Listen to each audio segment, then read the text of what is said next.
வா வா ஊது ஊது.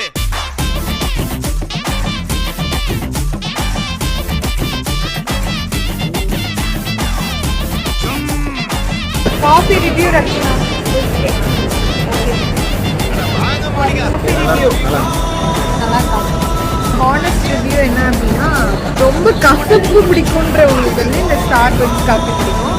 ரொம்ப ஸ்வீட்னஸ் பிடிக்கிறவங்க என்ன மாதிரி இருக்கவங்களுக்கு பிடிக்காது. யாராவது வீட்டில் லேப்டாப் வச்சுருக்கீங்கன்னா எடுத்து வந்து உட்காந்துக்கோங்க.